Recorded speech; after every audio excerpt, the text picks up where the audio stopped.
त मुंहिंजी दिलि छा चवंदी आहे?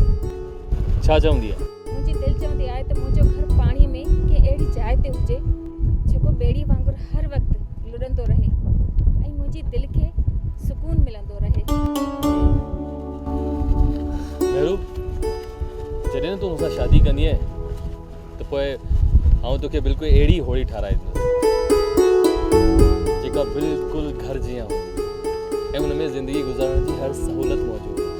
इन जो मतिलबु तूं मूंखे मिनी बहरी जहाज़ ठाराए ॾींदे?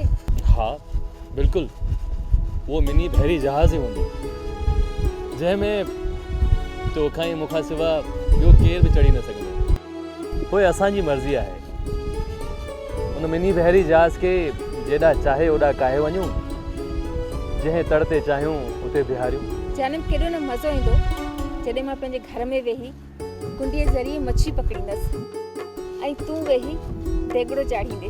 हा, मूंखे देगड़ो चाढ़णु क़बूल आहे, पर पहिरियां मूंखे इहो त ॿुधाए, तूं मूंसां शादी कंदीअ या न?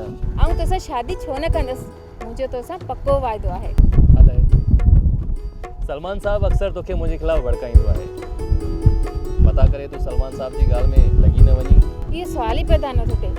सलमान साहब मूंखे पंहिंजे करण जी भरपूर कोशिशि कंदो आहे, पर आउं उनखे बिल्कुलु बि लिठ न ॾींदी। सुठो थी करी मेहरू, सलमान साहब जी असलियत खां जेतिरो वाक़िफ़ आऊं आहियां एतिरो शायदि ॿियो को न हुजे। मेहरू, पाणी जी हिकु छोली सां तुंहिंजो साह मुठ में अची वियो ऐं तूं वरी सॼी ज़िंदगी हिन पाणी जे विच में रहण थी चाहीं। वाह मेहरू वाह।